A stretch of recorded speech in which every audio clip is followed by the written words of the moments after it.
If I am a lifeblood to someone, a source of money, health, and sustenance, it is only fair that I ensure my lifeblood is secure. If I am jeopardized and the person depending on me and me myself will also fall. That is what side opposition wants. That is what we cannot stand for. So proud to propose.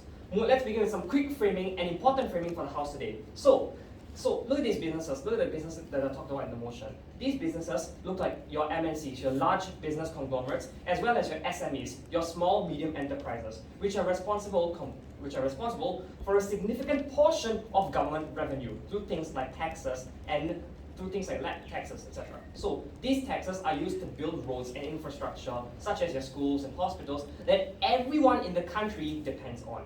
The counterfactual on opposition is one where civilians need to pay more out of their own personal income tax and help to supplement the financial burden that the state faces to develop infrastructure, healthcare, and education. Why? Well, because developed countries usually have greater and higher tax rates for things like national defense and more people to provide these benefits for. However, in LDCs need to increase their taxes on people, otherwise they will not be able to fund the various infrastructure projects like your roads and your hospitals that they so rightfully deserve for national development. So, what is the stance for today's debate on our side? Well, we cannot have businesses get away easily by extracting resources in countries and leaving. So the policy on our side is that we will impose an exit tax on businesses that want to exit the country and move operations or go elsewhere. So this exit tax will be a portion of the scale and revenue generated. So for instance, if Apple wants to leave the United States, because Apple is such a big company with such a high market cap, we'll charge it a high tax rate. But for smaller, so it will be taxed much higher compared to a company like Caesarea wanting to leave Singapore. So we parallel this to a progressive taxation system, where the rich get taxed more and the poor get taxed less based on their income. I'll take your point.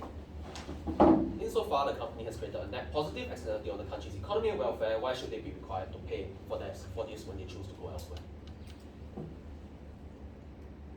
Even if the company has led to national benefits, we still believe that countries are justified in taxing these companies because you still need the tax revenue. It has to come from somewhere. There's wants this revenue as a source to be completely cut out and made instead from people who might not be able to afford it. Moving on, the key distinction is that this will not be a flat rate, and this tax is likely to be high as it is meant to be painful and make countries think twice if they want to leave, as the comparison for the businesses will now be either they get a huge tax and leave the country, or move to a country that has lesser tax but poorer law enforcement, less developed security in order to ensure that your assets are safe. So all that they stay in the country itself. We think the likelihood is the former because they will lose a significant amount of their profits if they move to a country where their assets are not secure and the ease of doing business is much, much lower. So even if they do end up leaving, the revenue generated from the exit tax can and will be redistributed to other sectors that are determined by the government to be underdeveloped and need to be immediately developed. For instance, if the healthcare sector is underdeveloped and bad, then the government will use the money from the exit tax and channel it to improve the healthcare system, or use the money to help local businesses improve their operations through cash transfers and grants. No thank you. So what's the case to write for the House today? Well, I'll talk about how opposition will hurt local economies and jobs, and the principle of reciprocity that companies owe. And my second speaker will elaborate on how we develop LDC economies definitively. The aspects for today's debate will be which side better protects employment, which side improves welfare for the poor, and which side best ensures that infrastructure in LDCs is best developed. The burden on side opposition is to prove why companies should turn on the very countries that have helped them develop their business and flourish, and also why the country will be okay with why the company will also be okay with laying off jobs, laying off people, and moving to a place where they might have to pay lesser taxes, but many people will be left broke and not able to pay off the debt, for instance. So moving on to my first substantive about how opposition hurts local economies and jobs drastically. So let's begin with some quick analysis about what companies are and why they want to move. So firstly, these companies, what are they? Well, these are big companies, so they create a lot of jobs and they employ a lot of people. So many people will also want to join big firms like your Apple, your Nvidia. Why? Two key reasons. Firstly, because they have enough capacity and jobs to want to hire a lot of people. And secondly, the prestige that you get when you join a big company like Apple, that will compel people as a pull factor to want to join a company. No, thank you. But these companies are also secondly very profit incentivized. So they will want to pay lesser taxes in order to avoid losses and ensure that they can ensure a more stable supply of revenue. So thus they move to countries with lower tax rates. And your employees, they cannot go because their whole life is spent in a specific country. It's not like I can uproot my whole family and move from the USA to Ireland just because when I work under Apple, then Tim Cook decides to move from LA to all the way to Dublin. So you can have multiple offices, but your headquarters is where you pay corporate taxes, and it's where you so rightfully develop your company, and that's why you need to remain, and that's why we need to impose an exit tax. Because these companies want to move to countries with lesser taxes in order to ensure a more satisfied revenue. Why is this so harmful? Well, a few effects. Firstly, when the company moves, it lays off a lot of people. So all these people will lose their jobs. And the skills that you get for working for a large company, they might not be transferable. If, for instance, I'm very good at coding, so I'm working at Apple, but then, all my coding experience and all my techie knowledge will not help me enter corporate law or find a job in healthcare, then there's no point. Then I'm just stuck left unemployed. So it will also cause the amount of taxes that are paid to the original country to decrease. So the headquarters country will, the country that the company is headquartered in also have lesser tax money. So as said earlier, MNCs contribute a lot of money by tax revenues to the countries that they pay taxes to. So why is this important? Well, firstly, you have countries that have lower tax revenue, so they'll have lesser money by taxes to fund building infrastructure like your roads, bridges, and hospitals. Secondly, people will also lose jobs because they can't move. So there are twofold harms. Firstly, people can't make money as they are laid off, and secondly, the infrastructure quality will also decrease, so people will continue to suffer. The harms are so much worse on their side, and that's why with the exit tax, the companies will be incentivized to stay, and that's why we allow for development of local infrastructure and save lives. So, moving to my second substantive about the principle of reciprocity. We have to recognize that these MNCs that they're talking about make a lot of profits in the countries where they're in one position to live, but stay to continue generating revenue. However, the thing to note is that the country has done so much to ensure that the MNC can continue to make money. It looks like things like direct and indirect methods, such as, for instance, you're giving grants, subsidies, and bailouts to a company during a financial crisis to ensure that the company can remain afloat. But also indirectly, it looks like giving law enforcement, it looks like allowing soldiers and policemen to ensure that your assets are secured and that they do not go stolen or ransacked. So, for instance, to ensure lower crime rates in the government and provide a good environment to invest in order to help them secure the assets in the country to make a profit. And the companies reciprocate by providing jobs for the people. They reciprocate by paying taxes to allow for infrastructure to be funded. So why is it important? Because on opposition, they violate this fundamental principle and allow these firms to turn their backs on the countries that they so benefited from. So it looks like parents refusing to take care of the children just because, even though the children are so dependent on them. So on proposition, we best protect this mutually beneficial relationship, and for all these reasons, because we allow for the lifeblood to be secured, so far to propose. The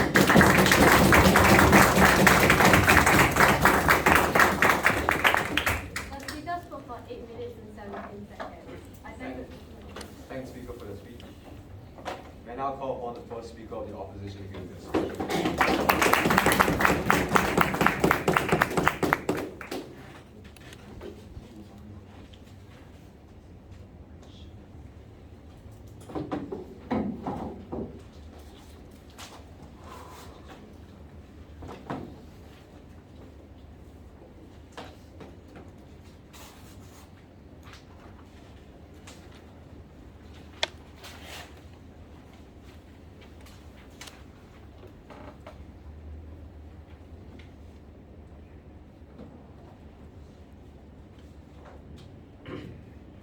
Panel, before I begin with my rebuttals for proposition, 3 pieces of setup for today.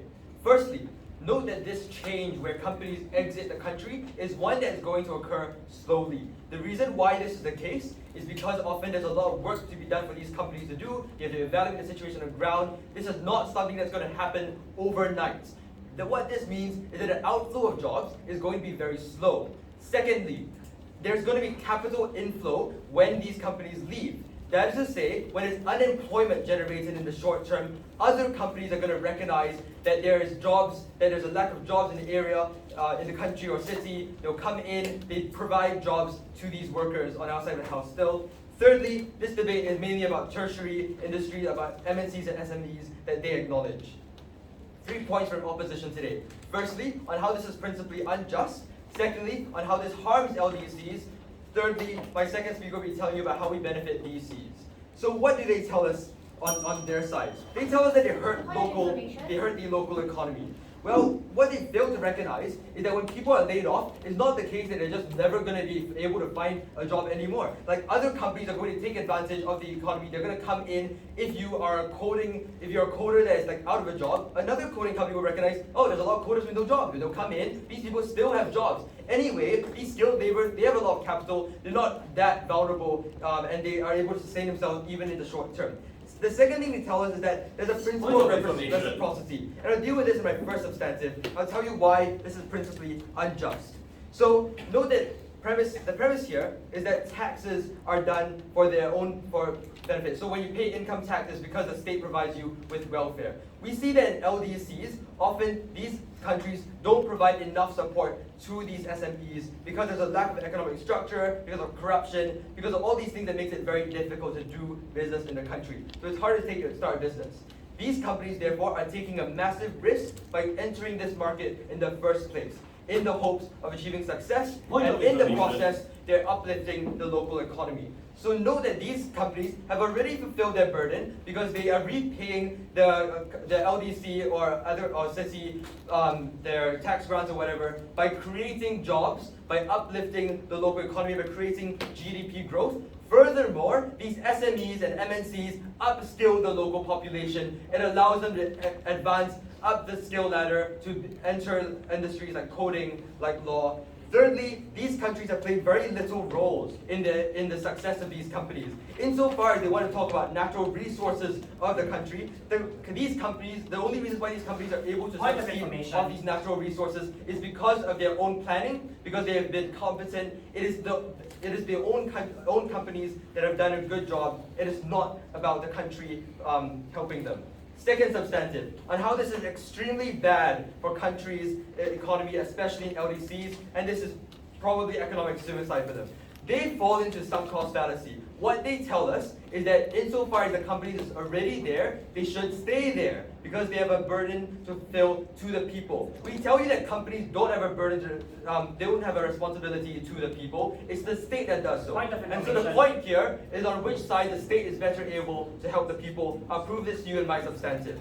Firstly, why firms make rational decisions? 3 reasons.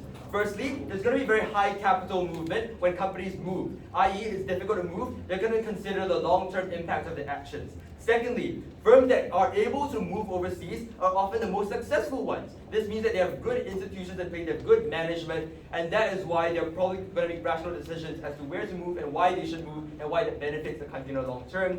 Thirdly, these companies have profit incentive, management's pay exactly to the profits. They'll make a good decision as to what makes the company most money. So since firms are staying, given that these firms make rational decisions, what this means is that when firms do stay, they are going to make less money, they're going to be less competitive. So first of this is that firms are unable to access the talent that they need. What they fail to recognize is that often the characteristics of your economy changes, your economy gets upskilled, it makes more, when wages go up, it makes more sense for you to move your manufacturing jobs to a different place. On their side, they prevent this advancement from manufacturing economies to tertiary.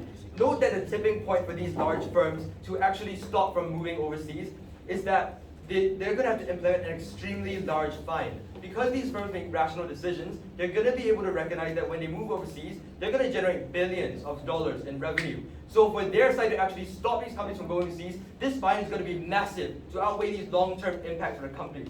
The impact of this is that these companies now have so much less capital to invest in their own people, to hire more people, to create more jobs. Their fine actively hurts these companies.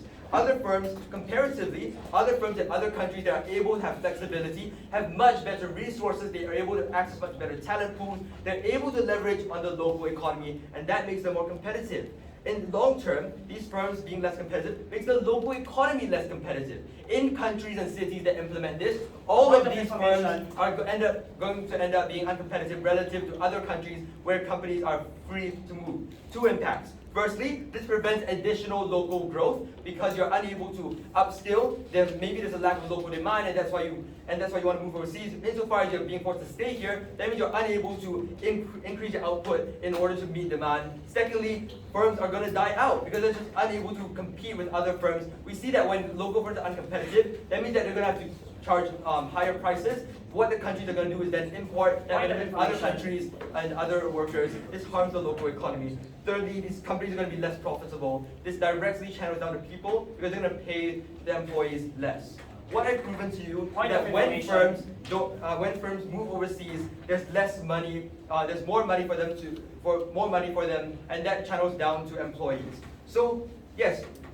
So this money is likely to go back to these LDCs even when they move, because firstly, there's going to be income tax on individuals who are a resident, whose citizenship is in the LDC, and so there's repatriation, right? So secondly, because this is high-skilled labor, the amount of repatriation that occurs is extremely large. Given that on our side we have proven to you why firms make more money overseas and therefore they can pay people better, repatriation occurs outside the house, and this means that when money goes back to LDCs, they pay local shopkeepers, there's a cycle of money of capital flow, and this is especially good in LDCs because we see that these governments are especially corrupt, and so it's especially important that we provide a direct flow of capital to these countries, to these people, so that in this event where the state is unable to provide welfare, the people are able to uplift themselves by paying for better education, better healthcare, better insurance. On our side, we're more upskilling. People come back after they work overseas to help the country. Finally, on how the current trend of protectionism harms these countries. And so what this means is that, so protectionism, the current trend of protectionism means that when the DCs implement these measures, what's going to happen is that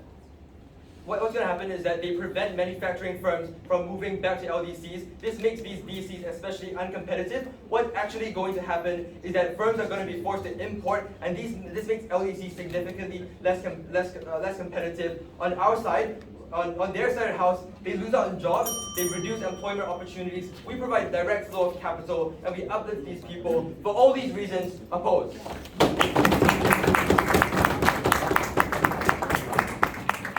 Speakers for 8 minutes and 7 seconds. Thank the speaker for the speech.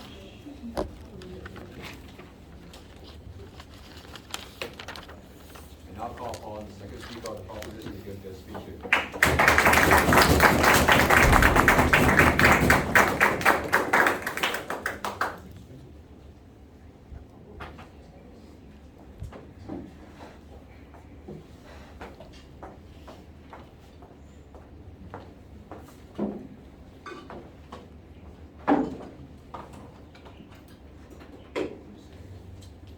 Let's break down what opposition's characterizations and their mechanisms are. They tell us two things, right? Two very mitigatory things on how the world is going to look like on their side and how companies are going to lead and therefore they increase employment. Firstly, they're saying that there's going to be a very slow exit of companies. It's going to happen over time. That's all they said. They didn't exactly tell us at which point will they stop laying off workers, at which point will they cease to operate within the headquarters, at which point will they shift their bases. So let's fill in the gaps for them. What's most likely to happen, given that there's a slow exit of companies? First thing they're going to do is incrementally start laying off their workers to cut down the cost of productions within the country that they're first originating in. Then they're going to find more people to build the infrastructure in the second country, and then so that they can move there. And then they'll start moving like on basis of like the people working for manufacturing, the people working in the skills-based industry. They don't actually reduce the number of people being unemployed. They just do it over time. But they also don't fill in the gaps as to how you get more people being employed. However, they tell us then there's a capital inflow, and when one corporations leave, other corporations will follow to fill in the gap. Two problems to this. Firstly, they concede that unemployment on such a large scale is okay, even if they leave eventually. It's very, very mitigatory, and they principally concede that unemployment is a bad thing within these DCs. But secondly, they didn't tell us why these new companies will come, right? Because all of their characterization was to tell us that it's very bad because the taxes are very high here, the infrastructure is really, really good in other places, or there are really strong pull factors in other places. So I don't exactly understand why other companies that are similarly as strong as your original MNCs that has employed hundreds of thousands of people is likely to fill in the gaps to the same extent or to a larger extent and provide the same jobs of the same nature, by the way, of the same nature, like giving people coding jobs, giving people software jobs, giving people manufacturing jobs. Because what the world has to look like on their side to be able to mitigate and win on these impacts, not even like to win, just to wash off these impacts, is that they need the exact same MNC of the exact same nature to come when the same MNC has left due to very structural reasons of high taxes or of the features over there not being compatible with the goods that they're producing. What does this look like? Maybe a completely different consumer base. Maybe the demand in that original country has completely shifted to not demand the same good anymore. That's why they have to leave. I'm unlikely to understand why a country will just come back to incur losses in the long term. Next, now that I've broken down the characterization and principle, let's deal with what their attack on our principle was. We brought you a very strong analysis on the principle of reciprocation needing to be achieved because the state gives these companies so many things that has allowed them to prosper to the point at which they are now able to leave and shift their base of operations.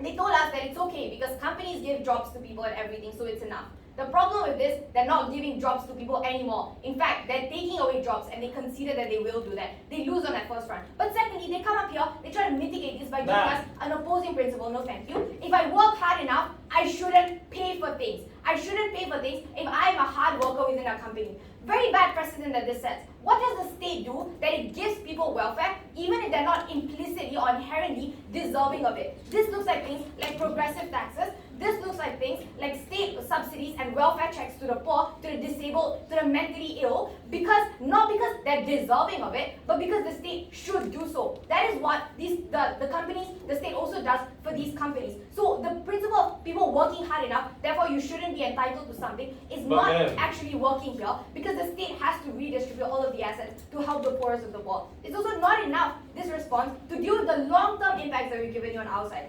What do states do what do states offer to these corporations at what cost? When the corporations are actually being, no thank you, helped by the state so much to such a large degree, the corporations are able to blossom and flourish so high to the point at which they're able to leave, the state has to give them a lot of things. This looks like subsidies, this looks like things directly from the reserves, this looks like things during tax breaks, during an economic crisis. When everyone else is suffering, the corporations are actually being benefited during a crisis because the state artificially fuels demand for these corporations. We give you an example of things like COVID. When COVID happened, the state actually had caveats and reserves carved out to help these corporations at its own cost. This is not coming out of things like the free market or demand and supply things. It is literally coming from the state's own pocket. What do we expect from these corporations is not very high in response. We just expect them to hold that responsibility of developing the economy and ensuring that these people do not lose their jobs, don't lose their livelihoods. The state has to ensure that these corporations are able to not being held to the same standard as regular citizens because regular citizens don't receive the same things that corporations do during a crisis. They're the ones that are losing out. So the state has to ensure that they hold them to a higher principle. Then, they tell us in their substantive about LDCs that firstly, firms make more money overseas, so they pay LDC employees better. The state cannot provide welfare, so companies should. That is the underpinning principle behind that case. State cannot do its job. So you need companies to pay your poor people. You need companies to fix infrastructure. I will prove in my third substantive, which flips that substantive, as to why this principle is so harmful. But secondly, they tell us that you're going to get protectionism on our side. This is just a fundamental misunderstanding of the motion. Making some place a headquarter does not mean that you stop selling your goods in LDCs. You can still buy and sell your goods in LDCs. It's not protectionism. We're just telling you that your base of operations, the country that you pay your corporate taxes to, has to be the original country and you're not allowed to leave. So, now on to my third substantive on developing LDC economies. On opposition, they have an over-reliance on corporations to develop the country's infrastructure. They have incredibly limited state income levels that they conceded to. Firstly, they will pay lower corporate tax because they want to present as attractive tax shelters for MNCs to set up as headquarters. There's the entire mechanism for which you need the exit tax in the first place because of these tax shelters. But second of all, you have lower personal income tax because the people living there are similarly, and this is really important, low labor cost. You cannot tax them very high because you need to ensure that the cost of living there, the purchasing power parity there has to be very, very low so that when these MNCs come to these countries, they need to also pay the people really low salaries so they can benefit from your large economies of scale, from your factors of production such as low labor costs, and it's an additional attractive pull factor for these MNCs to set up. What is the result of this? No, thank you. States now depend on MNCs to drive infrastructure development. Why is this so? Because your MNCs need to develop these LDCs to properly facilitate their business. This looks like things like more roads, buildings, but not what is needed. They're going to do things like create a business hub within the center, and it's so central to the needs of these corporations that it decreases development and it's counterintuitive to developing the places that need it for most vulnerable communities. This looks like less development in your rural areas, no roads and buildings connecting the cities to the rural areas, all of your development being run by MNCs, concentrated in places that MNCs will need, right? This looks like things like lowering your welfare budget, all of your existing coffers now being directed towards making the country more attractive for MNCs. So how do we solve this in our work? Firstly, with this tax, state actors can't get away with acceding to the demands and the needs of your corporations at the expense of the poor. This looks like implementing things like greater state subsidies, greater grants, or even progressive taxes for the rich to increase development in rural areas, because now you can get away with taxing the rich to help the poor. Redistribution is okay now because you don't have to accede to the demands of the corporation. But secondly, with this tax, the state incentive is greater to develop SMEs. With an exit tax, you know that your local enterprises that you have to grow won't leave in middle stages of development to go to LDCs or places with more stable infrastructure. More funding, more grants for SMEs, and startups to flourish to continue. But now that the state isn't at the mercy of the MNCs from overseas to supplement its funding, which will be concentrated to lower cost of production and profits of MNCs, we increase the facilitation of development of the poor. Thank you.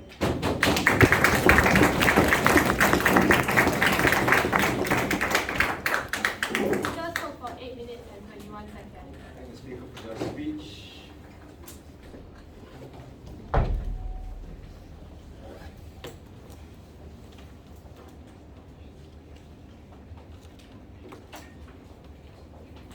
We now call upon the second speaker of the opposition to give their speech here.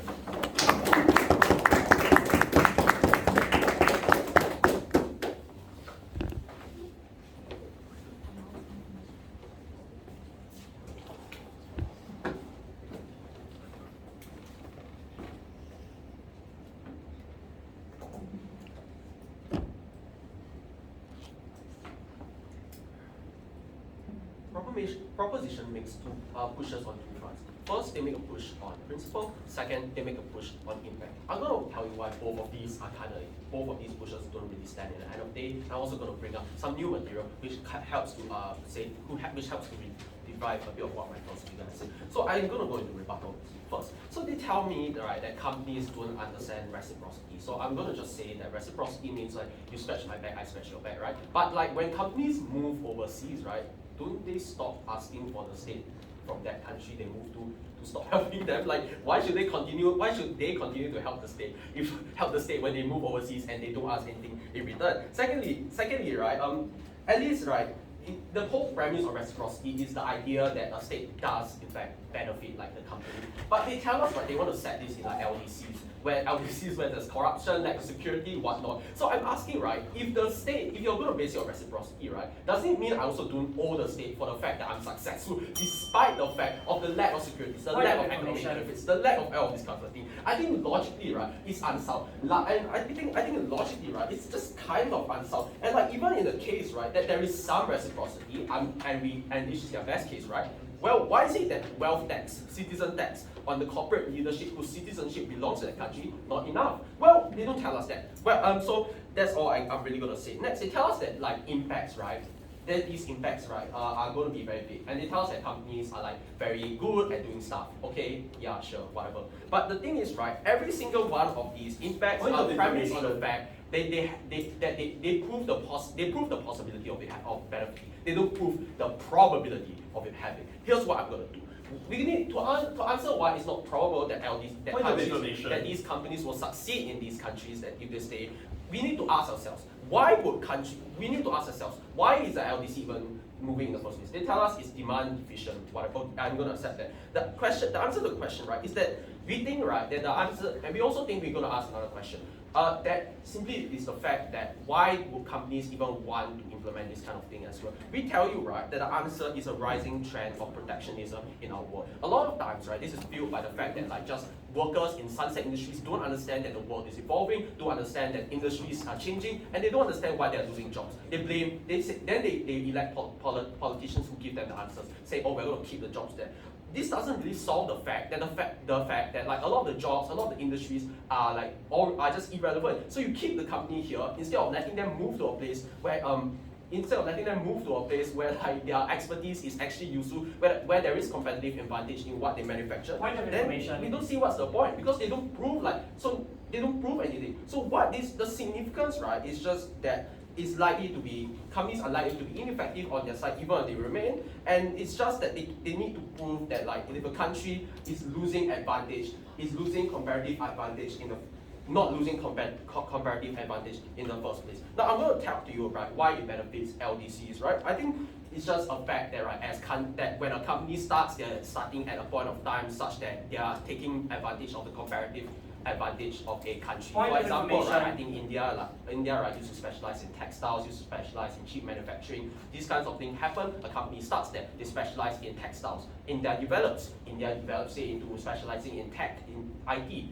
And now suddenly you're telling me you want a country to remain in a place that textile company to remain in a place where tech has advanced to such where tech and pay wage has advanced. Like it's just illogical. A company will fail anyway. And so what does this company do? They move to an LDC before.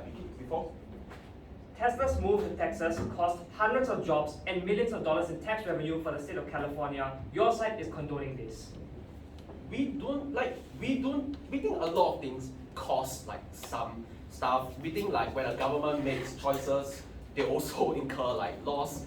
Like I don't see why it's a fact that like the company has to like benefit to do the job of the state in your instance, right? Because I have done my job already. While I was there, I have provided the jobs. Now that I move, you don't benefit me, I don't benefit you, everything is okay. I think they still don't understand principally that they're misinterpreting what reciprocity means. We're also gonna, so as I say, right, why does it benefit LDCs? It's because of the fact that a lot of these textile companies, when their original starting company has country has advanced to the point that their comparative advantage is irrelevant. They move to places where these comparative advantage are. For example, right, they move a company is going to, for example, for the example of the Indian company which specializes in textile, they move to like Bangladesh where textiles are now being made cheaply.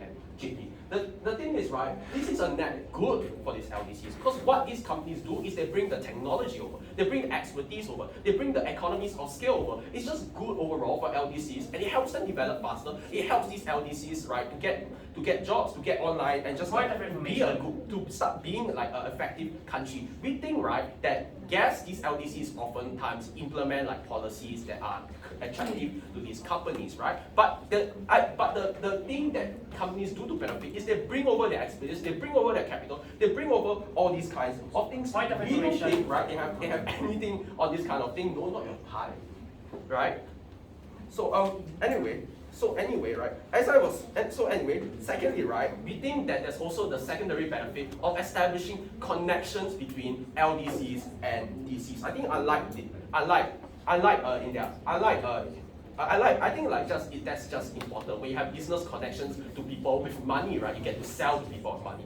This means that from the get-go, right, they can like sell back at higher value added goods to the developed country, and then this developed country gives them the capital. That capital is used to develop the country, increases the profits of the forex rates, and like again, these companies, while they're there, they can be taxed. Once that country has developed, finished, it has fully utilized all the what the company has given them, the company just ships. It's fine, right? This is just the natural way in which the world works. When something stops benefiting you, I leave. But they don't understand that. They want to continue imposing this rigorous principle of if you come here, you must stay here. I just help you a bit, so you must continue forever and ever to stay here. Like, it's kind of nonsensical. And insofar, right, as the benefits to LDCs are hard to get unless experienced companies come over, right? LDCs are also hurt. This is why, like Singapore, right, encouraged MNCs to come over in the 1960s, and now when MNCs move out, you are fine with it. Like, we were fine with it. So, like, in this instance, right, what I'm going to summarize just what they're doing to the world as a whole. First of all, they're preventing the movement of not just companies away from places that they no longer can take advantage of. They also prevent it from moving to places that need these companies as well. So we think that something that's the impact of what it gives, and like all these impacts are like, and all these impacts mitigate the fact that, well, all these impacts mitigate all what they say. Secondly, right, they push on principle of reciprocity. We don't think this, again, applies as all the reasons I've said below. Lastly, right, we think reciprocity, the fact is that the corporate leadership of these companies that make the profit don't change citizenship. Often you can just tax them to get that money back if you really, really, really needed that kind of money. So for all these reasons, I am proud to oppose.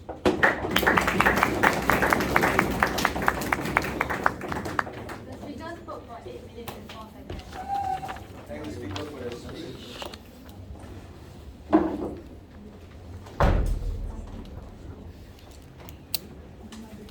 We now call on the third speaker of the opposition to give their speech.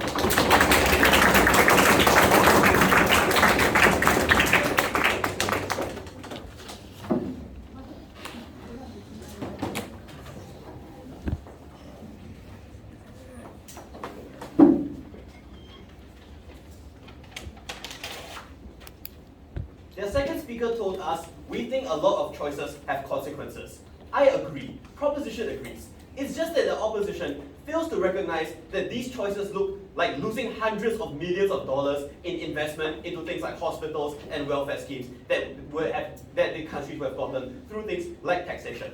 First and foremost, let's reframe what the world looks like, because the other side has clearly been misconstruing what reality is. Recognize that currently, what happens when companies move is that companies keep their outlets in places like the United States. Apple still operates in the United States, but moves away its headquarters to Ireland to pay lower taxes there.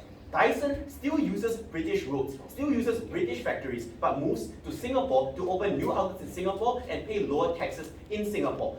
Outlets are still remaining. They are not just packing up and going with every single thing. And secondly, even if when countries actually do want to open new outlets, our side is not saying they cannot do that. We are saying you keep your headquarters in your country of origin. Do not let them misconstrue these basic facts about economics. Do not let them lie about the world that exists in today.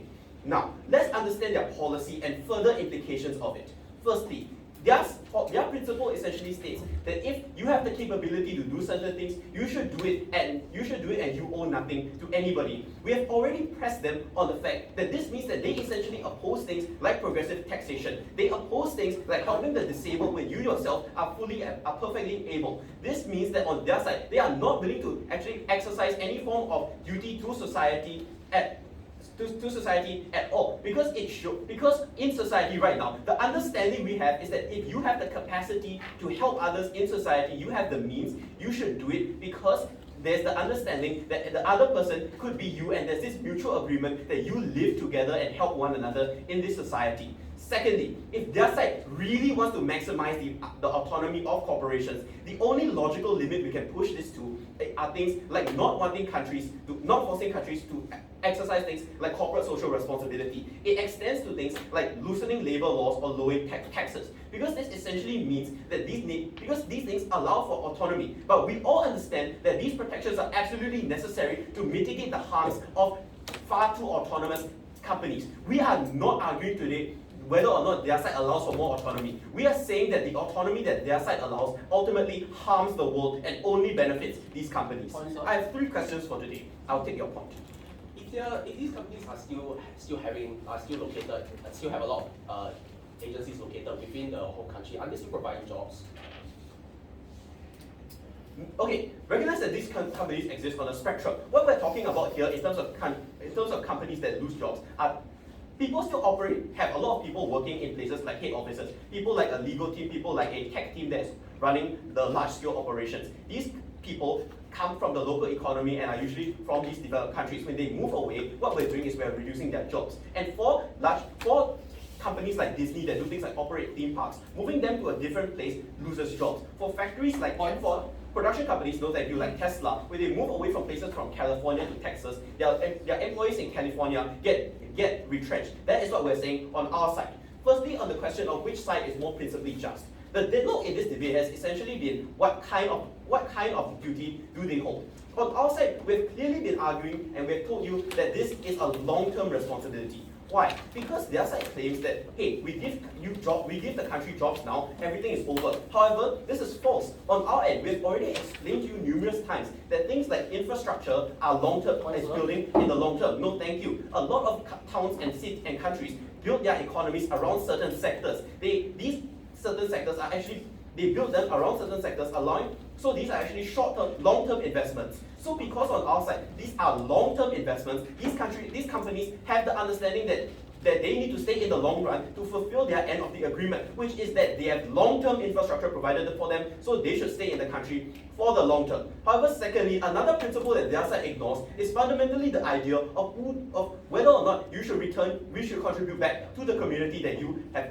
actually gained all your profits from. Notice that a lot of these companies, they started out in the countries of origin. They have all their customers come from these countries of origin, and it is these countries of origin that have given them so many grants. It is only just then that you protect these people as well, because these people gave these companies a career in the first place. So it's actually more principally just for them to continue paying taxes to these people and actually give them a form of compensation if they were to ever stop paying taxes. No thank you.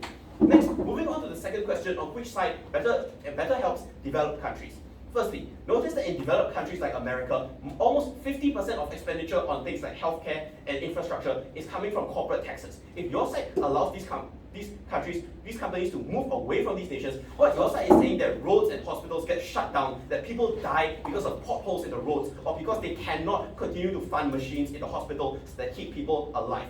Secondly, under their argument about sunset industries and dying industries, notice that our side is the side that provides the solution to this. Because by staying in these economies, it actually allows the local economy to develop itself and complement these industries. For example, if you're a tech company in America, you will actually and you are seeing no progress. What happens is that America will actually give grants for other complementary industries to actually build up in the area, actually developing these more developed countries more in the long term. No thank you. Next, moving on to the next question, and most important question, which side better benefits less developed countries? These less developed countries are often the victims of what large multinational companies do. And in fact, these large multinational companies often drown out local businesses in these countries. These are the most vulnerable actors today because these are the countries that need economic prosperity the most.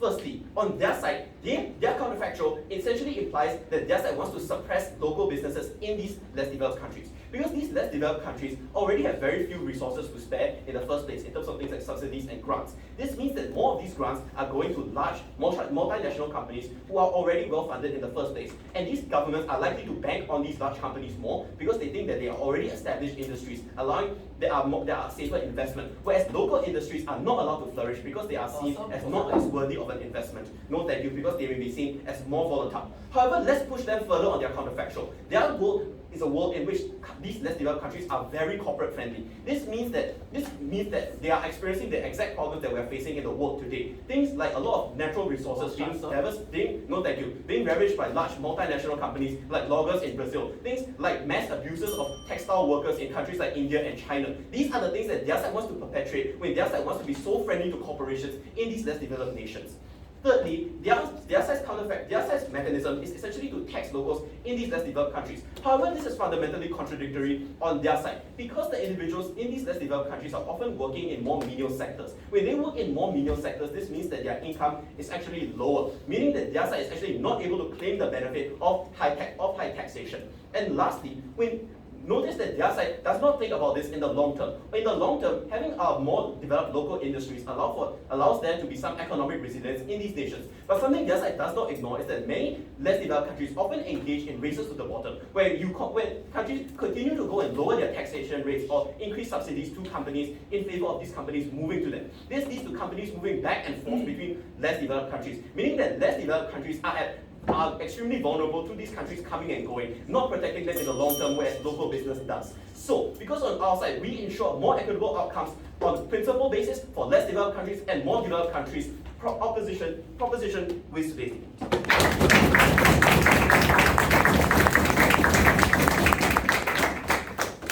Speakers hold for 8 minutes and 11 seconds. Thank the speaker for their fine speech. I now call upon the third speaker of the opposition to give the speech.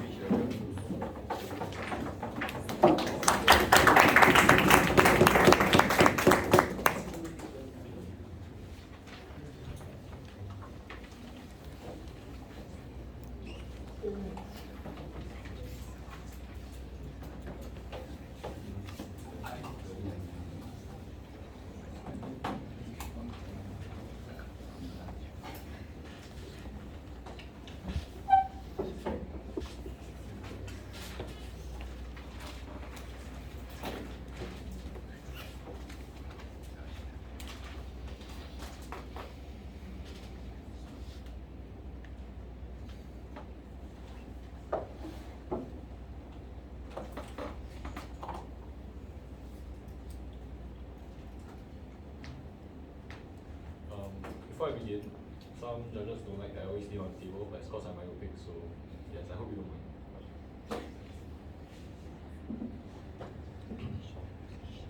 I'll begin my speech. Panel, this debate has a lot of agreement. We both agree that LDCs are the most important actor, and we both agree that the win condition for each side is to show that LDCs and lesser developed cities are developed more. I have 2 clashes and 3 metrics to decide this debate. The 3 metrics I'll decide firstly based on our likelihood, secondly urgency, thirdly I'll analyze our best case and worst case and why we avoid the worst case better. Firstly, on the clash of whether LDCs moving to developed countries benefits LDCs more or less. Notice that firstly, this is an issue intimately linked to survival, because as my PM told you, it is a high risk to move. Therefore, the analysis that the NMNCs make, that these big companies make, is likely to be extremely thorough. Insofar as this is true, then the decision to move should not be one that is made by us, but by the experienced individuals within these countries, which my PM told you from the start, that these people are able to actually analyze the metrics, such as the wage increases and the effect on their bottom line, such as the impact of wages rising and the demand inside their own state or inside their own country at that point in time. Hence, the comparative on their side of the house is that since these companies are likely to make a rational decision, which is such a big decision, the company is that if the comparative is that if the company stays, they are likely to die and fail. What this does is that it flips Props arguments. Insofar as that there is no engagement, you have to go to us, since the businesses decide whether or not they should move better than we do. We in the debating team are not supposed to decide this, the people in the businesses are. But even if you buy their case, then you have to acknowledge that, so in the best case scenario, on our side of the house, we survive in developed countries, but we die off in less developed countries. Therefore, it's clearly a rational decision to move. But in the worst case for our side, we survive in both, right? Okay, maybe we survive in LDCs, but we survive in developed countries as well. But we have already proven to you why it's better to be overseas and better to be in another country. 2 different ways we've done this. Firstly, we've shown you how in other countries, because of the forex rates, for example, if a tech company in Vietnam moves to the US, then the forex rate will be better and they'll be able to get because they move over, they'll be able to get better demand, and therefore when they repatriate the money back to the LDCs because of their blood ties, etc., then the LDCs will be able to earn exponentially more money. Secondly, we've shown you how there's more opportunities for these people for these companies inside developed countries, and therefore their money is likely to grow exponentially. Thirdly, so for all those reasons, it's much more likely that even inside our worst case, it's more likely that these companies are better able to benefit LDCs and benefit the people at home than on their side of the house. Secondly, this is point of information. Thank you. Because on the measure of urgency and vulnerability, because LDCs and small cities with changing employment opportunities need these companies to continue to survive, so that their owners, so that middle management continues to repatriate money back home, even when these industries are no longer viable inside their local economies. a few responses to how they've tried to mitigate this. Firstly, they say that no employees are brought over to the other country. But this is already framed up by rationality. It means that even if Point of it's so information. bad, such that none of the employees are moved over, it means that these countries have made such a rational decision to move over. Because if they have to lay off all the employees, then they will clearly need an even better rationale for needing to lay off their employees. Because like for example, when they have middle management or the workers that they have already experienced and trained, then it's an even more difficult decision for them to lay off their employees. So therefore, it's extremely likely that they are likely to bring their employees over, and insofar as they lay off all their employees, this is likely to be a necessary decision rather than one that they make for fun. And this is essentially the problem with their case, right? The problem with their case is that they think the company goes, I want to move to another country for fun. But the reality is that the company moves because it thinks I need to expand and survive, and it's impossible for me to stay inside this country with changing wage rates, with changing demand, etc., etc. And therefore they cannot assert that the comparator on their side is better. Secondly, we've shown you how these blood ties still exist, for example, between middle management and upper management. Point of information. Which they did not disprove. Thirdly, they've told you that the problem with this is the principle of reciprocity. I think my PM has engaged well enough with this, in the sense in which he has told you how these LDCs are unlikely to be able to be helping these companies, and insofar as they do receive geographical resources, it's based on the company's own merit. The second level of response is that after they move over, then they no longer require help from the state. The third level of response is so obvious that personal income fulfills that reciprocal obligation, and it's not the firms. So insofar as personal income becomes more expensive so that you create roads and businesses, then that's the government's fault for not being able to create a good opportunity and good environment for the companies, and not the company's fault that the place that they are in is no longer conducive for their industry and for their business. In that case, what is the strongest point coming out from their side of the house? No thank you. About how LDCs moving to DC benefit them more. Here's where I feel the argument on Disney, etc., etc. They tell us that in their illustration of how Tesla moves to Texas, that is what countries do. That when in their POI of like Tesla moving to Texas, and how when they move over, this creates like a loss of a lot of jobs, and how the government how like this results in a lot of jobs. Okay, but the comparative on our side of the house is that without this policy, the government creates more incentives for these companies to stay. And insofar as they create more incentives for these companies to stay, then these companies therefore become more competitive. These companies are able to safeguard the very employment opportunities which they so care about. On their side, the government is like, oh, I don't need to provide subsidies, I don't need to care about these companies because I already have this tax in place, which is, by the way, unfair and unjust because they didn't even help them. Then, rather than trying to actually improve their bottom line and actually trying to keep these companies inside the state, therefore, their policy is actually counterproductive to the employment opportunities which they want to keep. Last chance to respond. Your principle is that companies must do what is best for them. By extension, you also support firms exploiting or mistreating their workers just to increase profits, such as Amazon forcing its workers to work in a Okay, I get it. Okay, I think that's a fine POI. Moving on.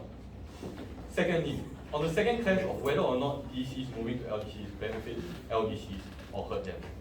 From the last minute of my PM speech, he was talking to you about about the rising trend of protectionism and how companies in developed countries like the US should not be prevented from leaving the country to go to LDCs. He told you of how countries are developing, and for example, in countries like India, textile factories that used to be competitive are no longer competitive due to changing wage environments. Remember my PM doing this, and my BPM said it again. This means that industries in these countries are become unproductive and uncompetitive over time. On their side, since they're prevented from moving overseas, or it becomes much harder to do so, they naturally die out and the country starts importing from other countries. But why is this bad for LDCs? Firstly, companies in these developed countries have efficient management, they have more effective expertise, they have more effective technology. When they move to LDCs, they bring this over and make the LDC more competitive.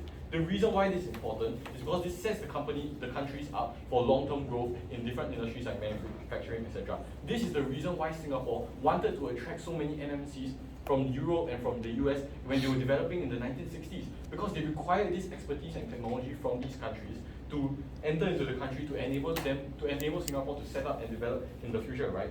Secondly, it's also because they already have connections to developed countries, unlike the DC, yeah, unlike the LDC startup, right? So the comparison on their side is that these companies, these locally started up companies will be unable to set up headquarters outlets in the UK or in Singapore, etc., which is the example which they use, because they can do this so from the get-go. And insofar as the benefits are hard to get unless experienced companies move over, LDCs are hard. For all those reasons, opposition. The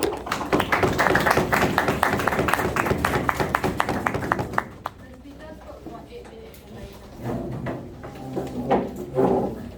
I thank the speaker for that hard speech. We now call upon the reply speaker of the opposition to give the speech and conclude their speech for the day.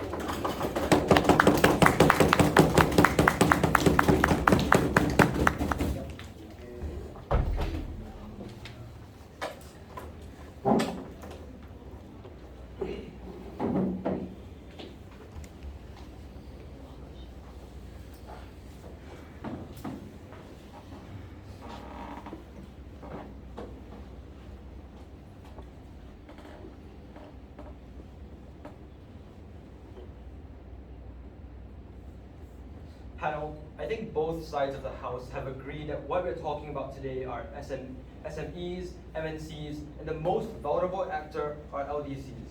Therefore, two clashes for today. Firstly, on whether this is principally just. Secondly, what is the impact on LDCs? So let's look at principles. So let's say if the company is leaving, this therefore means that the state has definitely messed up in their economic policy somewhere. They have failed to keep the local economy competitive enough relative to other firms. In PM, we told you that companies usually make rational decisions. We gave you 4 reasons for this. Because they do this, that means that when these companies decide to leave, that means they have decided that the local economy just isn't competitive enough. That means that the government and these LDCs or DCs has definitely gone wrong in their policy. Yes, countries give grants to companies, but the thing is, companies create jobs and they increase the country's GDP, and that is how they fulfill this obligation of grants. Governments only give grants to these companies insofar as the companies have benefit the nation. So that principle still stands. So then next, let's look at who actually has the duty to help the people. We have a very funny line coming from proposition that the government shouldn't be the one taking care of the people. No, it should be the companies, because the companies live together with the people. Well, you know who else lives with the people? The government and people in power. So no. And so they tell us that companies should help people, right? And first up, we already tell you how they do actually help people. They help you by creating jobs, they increase GDP, they increase the country's competitiveness, and what they tell us is that companies should fill in for state's failure in the form of welfare. They talk a lot about why roads and transportation are good. Well, and the state has made, but the thing is, the state has made their own economy uncompetitive. Companies have already tried to uplift the people, and it's not the duty of the company to help these people, because that should be the duty of the state. If the state wants to help the people so much, it is their duty to ensure the country is competitive on the global stage, to attract MNCs and SMEs. This is what my second substantive in PM was about. If you want to talk about LDCs, know that these places are just extremely corrupt. It's extremely hard to get a business started up there. Given that we're talking about SMEs and MNCs today, which require skilled labor, it's an extremely large risk that companies are taking, and that has significant benefits because they provide skilled labor. They help to uplift the LDC from an economy of manufacturing to tertiary. Next, let's look at the impact on LDCs. What they need to prove to us, and they haven't proven to us, is why companies will succeed locally. In PM, we gave you many structural reasons why companies, maybe even if they do succeed locally, they're going to succeed much, much better overseas, and why that has long-term impact on the competitiveness of these countries. They talk a lot about skilled labor, but know that these are the most mobile. They have the most capital. If they are talking about MNCs, losing MNC jobs like coders, these are the people that are most able to move. We see so many Singaporean tech workers in Silicon Valley because these people have the most skills. If they lose jobs locally, that's fine. They can move overseas. So what is the real impact on the poor and unskilled? Note that this just isn't relevant to SMEs and MNCs in the form of jobs, because these unskilled and poor workers don't work in these companies. And so therefore we have to look at the derivative impact, and we've been pushing this to you from PM. Our side makes the economy more competitive, and reparations from workers overseas goes back. And what this means is that we benefit like the wet market owner down the street when money directly comes in. It doesn't have to do with corruption, doesn't have to do with government bureaucracy. It just goes directly to the people. When companies are more competitive overseas, they pay workers more money goes back to these LDCs. Panel, proposition doesn't understand what the government's duty is and what the company's duty are. We are so proud to oppose. The speaker spoke for 4 minutes and 9 seconds. Thank the speaker for that final speech. We now call upon the reply speaker of the proposition to give their speech to conclude the team's case and debate as a whole proposition.